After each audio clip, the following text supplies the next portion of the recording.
அனைவருக்கும் வணக்கம்.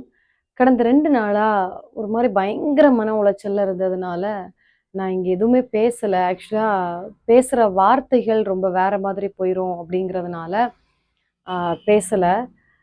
என்ன அப்படின்னா, இவ்ளோ பெரிய ஒரு விஷயம் நம்மளோட நாட்ல நடந்திருக்கு.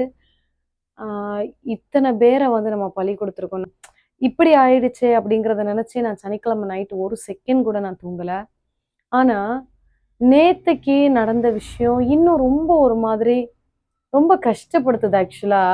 எப்புட்றா நீங்கலாம் ஐ ஸ்டாண்ட் வித் விஜய்ன்னு ஒரு விஷயத்த நீங்க ட்ரெண்ட் பண்றீங்க? இல்ல எப்படிடா அப்படி டைப் பண்ண முடியுது உங்களால? 41 பேர் செத்து கிடக்குறானுங்கடா. இன்னைக்கு 41 பேரோட குடும்பம் அனாதையா நின்னுட்டு இருக்குடா. நீங்க அவனுங்களுக்கு சப்போர்ட் பண்ணணும்னு கூட ஒண்ணும் இல்ல. நீங்க அவனுங்களுக்கு கூட போய் இந்நேரம் நின்றுக்கணும். நிக்கலனா கூட ஒண்ணும் இல்ல.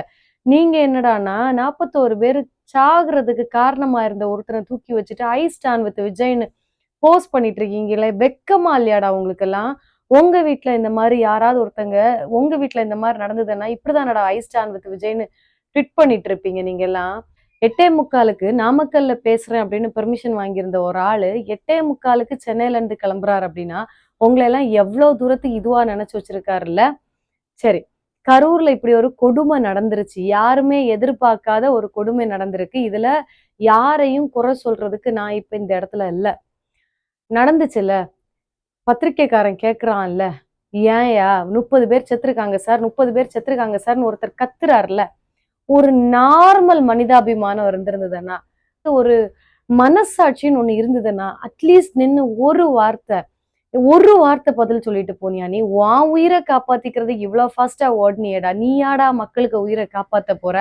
மேடை போட்டு இவ்வளவு கத்துறியே! இவ்வளவு பேசுறியே! எவனோ ஒருத்தன் எழுதி குடுத்தத, ஏன் அட்லீஸ்ட் கரூர்ல இருந்து திருச்சி விமான நிலையம் போறதுக்குள்ளயாவது உனக்கு எழுதி குடுக்குறவன்ட்ட ஃபோன் பண்ணி, என்ன எப்படியும் பிரஸ்காரன் கேள்வி கேட்பான். நான் என்ன பதில் சொல்றதுனாவது கேட்டு ஒரு 4 வார்த்தை பதிலா சொல்லியிருந்தா, அவனுங்களுக்கு ஒரு ஆறுதலாவாது இருந்திருக்குமேடா! உன்னைய பார்க்க தானே வந்தானுங்க. உன்னைய பார்க்க வந்த இடத்துல தானடா செத்து போனானுங்க. கூட்டத்திலேயே மரத்துல ஏறுறது, கரண்ட் கம்பியில தொங்குறதுன்ற இருந்த நேரத்துல, அட்லீஸ்ட் ஒரு வார்த்தை, இந்த மாதிரி பண்ணீங்கன்னா நான் பேச மாட்டேன். இல்ல அடுத்த கூட்டத்துல இருந்து நான் உங்க யாரையும் சந்திக்க மாட்டேன்னு சொல்லியிருந்தா, அட்லீஸ்ட் ஒரு 100 பேர் கேட்டிருந்திருப்பானுங்களேடா. இந்த நாமக்கல்ல இருந்து கரூர் வரைக்கும் பின்னாடியே ஆட்கள விட்டு இந்த எவ்ளோ எவ்ளோ கொடுமையா பைக் ஓட்டிட்டு வராங்கங்கிற வீடியோவெல்லாம் சத்தியமா பார்க்க முடியல. அந்த மாதிரிப்பட்ட அதையெல்லாம் என்கரேஜ் பண்ணிட்டு, ஸ்க்ரீன இழுத்து விட்டுட்டு, லைட்ட ஆஃப் பண்ணிட்டு உள்ளாடி உட்கார்ந்துட்டு என்ஜாய் பண்ணிட்டு இருந்தியே! நீ எல்லாம் மனுஷன் தானாடா நீ எல்லாம்?